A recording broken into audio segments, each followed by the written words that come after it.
এবারে রয়েছে আমার রান্না। আজকে আমি করে দেখাবো একটা দারুণ স্বাদের কাবাব, চিকেন মালাই টিক্কা কাবাব। চলুন দেখে আসি কী কী উপকরণ লাগছে আমাদের এই রান্নাটি করতে। চিকেন মালাই টিক্কা কাবাব করতে আমাদের লাগছে চিকেন, গোলমরিচ গুঁড়া, কাঁচামরিচ বাটা, রসুন কুচি, আদা বাটা, কাসুরি মেথি, টক দই, ক্রিম, পুদিনা পাতা কুচি, লেবুর রস, কর্নফ্লাওয়ার, চিনি, ঘি, লবণ এবং তেল। দেখে নিলেন তো, এবার সরাসরি রান্নাতে চলে যাচ্ছি। আমি চিকেন ব্রেস্ট পিস নিয়েছি, এটাকে এখন একটু পাতলা করে কেটে নিব। এভাবে মাঝখান থেকে একটু করে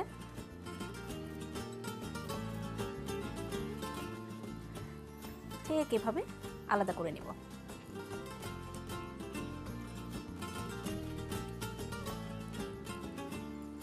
প্রতিটা পিস কেটে নিব, মাঝখান দিয়ে আবার এভাবে আরেকটা করে টুকরা দিয়ে দিব।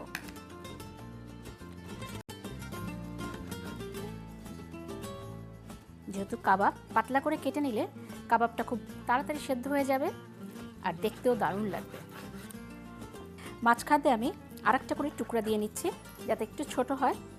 অনেকটা শিক কাবাবের মতো আমরা কিন্তু এটাকে গেথে গেথে করব। এরপরে ম্যারিনেট করার পালা। প্রথমে দিব সল্ট পেপার।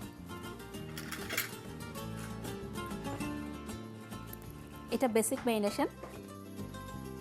প্রথমে সল্ট পেপারটা দিয়ে নিচ্ছি। আমরা গোলমরিচ গুঁড়াও দিয়ে ফেলেছি। এরপর আমাদের যত ইনগ্রিডিয়েন্টস আছে মোটামুটি সব কিছুই দিয়ে আমরা ম্যারিনেট করে নিব। এখানে কাঁচামরিচ বাটা দিচ্ছি, একটু রসুন কুচি দিচ্ছি, এরপরে আদা বাটা দিয়ে দিচ্ছি,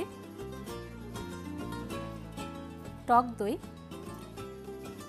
যেহেতু মালাই কাবাব বলেছি এখানে টক দইও যাবে, ক্রিমও যাবে। ক্রিম যত দিবেন খেতে তত মজা লাগবে। একটু লেবুর রস, খুব অল্প, একটু পুদিনা পাতা কুচি, এটা ফ্লেভারের জন্য। কাসুরি মেথি কিনতে পাওয়া যায়, কাসুরি মেথি কিছুটা নিয়ে হাত দিয়ে এভাবে ভেঙে গুঁড়া করে দিয়ে দিবেন। এরপরে যাবে একটু কর্নফ্লাওয়ার। কর্নফ্লাওয়ারটা আমরা দিচ্ছি বাইন্ডিংয়ে কাজ করবে কাবাবটার সাথে, একটু মশলাটা যাতে লেগে থাকে এই জন্য আমরা একটু কর্নফ্লাওয়ার দিয়ে দিচ্ছি। এর সাথে মোটামুটি সব দেওয়া হয়ে গেছে, একটু চিনি দিয়ে দেব। চিনিটা দিলে একটু স্বাদটা বেড়ে যায়, খুব অল্প পরিমাণ চিনি। সব দেওয়া শেষ, এবার ভালো করে মেখে ম্যারিনেট করে নিব। ক্রিমটা একদম ভালোভাবে চিকেন পিসের সাথে মিশে যাবে। আসলে মাখানোর পরে সবসময় ভালো হয় যদি আধা ঘন্টা ম্যারিনেট করুন। তো আমি দেখিয়ে দিচ্ছি কীভাবে আমরা ভাজবো। প্যানটা রেডি করলাম। এখন আমরা এইভাবে, এরকম পাওয়াই যায় কিনতে, এর মাঝে চিকেনগুলোকে গেঁথে নিব। আমি বলেছি অনেকটা শিক কাবাবের মতো গাঁথাটা হবে, কিন্তু এইভাবে একটা যাবে, একটু ওই যে কাপড় বোনার মতো পাশে আর একটা যাবে, এভাবে যাবে। তারপরে হাত দিয়ে চেপে চেপে দিতে হবে।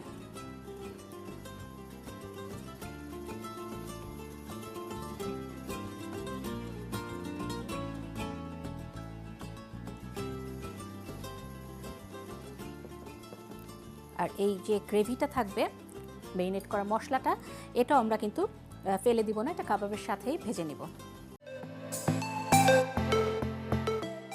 আমাদের সবগুলো কাবাব কিন্তু গেঁথে নেওয়া হয়েছে, প্যানও গরম হয়ে গেছে। আমি এখানে একটু তেল দিয়ে দিচ্ছি ভাজার জন্য, সাথে একটু দিব ঘি।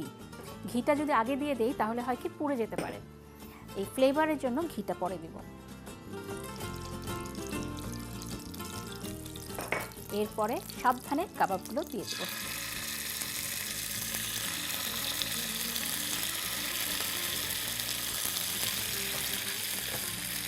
একটু ঢেকে দিচ্ছি,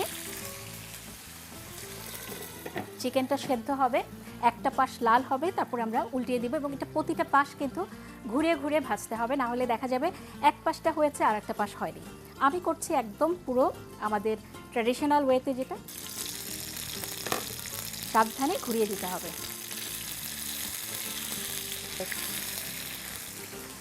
আবার ঢেকে দেব। তো মাংসটা সেদ্ধ হওয়া পর্যন্ত আর প্রতিটা পাশ ভাজা হওয়া পর্যন্ত অপেক্ষা করছি, সাথেই থাকুন। আমাদের কাবাবটা পরিবেশনের জন্য একদম রেডি। আমি একটা সার্ভিং ডিশে ঢেলে নিচ্ছি। যে যার পছন্দ মতো প্লেটিং করতে পারেন। একটা একটু উপরে বাঁকা করে দিচ্ছি, আর এই সাইডে একটা আলাদা করে দিচ্ছি। আর এটার সাথে খাওয়ার জন্য আমি একটা গ্রিন চিলি সস দিচ্ছি,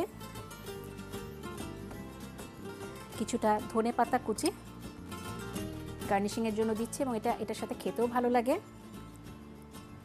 কারণ সাদা গ্রিন একটু মিলেমিশে দারুণ একটা কালার চলে আসে। রেডি, পরিবেশনের জন্য একদম রেডি। আশা করছি আপনাদের ভালো লেগেছে। বাড়িতে এই দারুণ মজার মালাই টিক্কা কাবাবটা কীভাবে করবেন, পুরো প্রস্তুত প্রণালীতে আরও একবার দেখে নিলে সুবিধা হয়, তাই না? চলুন আমরা দেখে আসি। প্রথমে চিকেন ব্রেস্ট পিস টুকরো করে কেটে নিতে হবে। এবারে এর সাথে লবণ, গোলমরিচের গুঁড়া, কাঁচামরিচ বাটা, রসুন কুচি, আদা বাটা, টক দই, ক্রিম, লেবুর রস, পুদিনা পাতা কুচি, কাসুরি মেথি, কর্নফ্লাওয়ার ও সামান্য চিনি দিয়ে মেখে মেরিনেট করে রাখুন। এবারে স্টিকে মেরিনেট করে রাখা চিকেন গেঁথে নিন।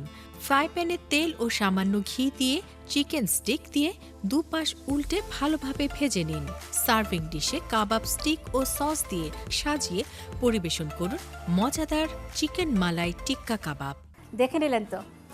আমার মনে হয় আপনারা বাড়িতে আজকেই বানিয়ে ফেলতে পারেন, তাই না? কারণ চিকেন সবার বাড়িতেই থাকে। টক দই যদি ক্রিমটা না থাকে একটু কিনে নিলেন, আজকেই তৈরি করে ফেলুন না দারুণ মজার এই চিকেন মালাই টিক্কা কাবাব। আমাদের সবসময় চেষ্টা থাকে এরকম দারুণ কিছু রেসিপি আপনাদেরকে দেখানোর। আজও ছিল এরকম ভিন্ন ধর্মী 3টে রেসিপি। আশা করছি আপনাদের ভালো লেগেছে। সময় হয়ে গেল বিদায় নেবার। আবারও দেখা হবে সামনের সপ্তাহে নতুন রেসিপির সাথে। সেই পর্যন্ত সবাই খুব ভালো থাকবেন, সুস্থ থাকবেন এবং পরিবারের সবাইকে একে অন্যের দেখে রাখবেন।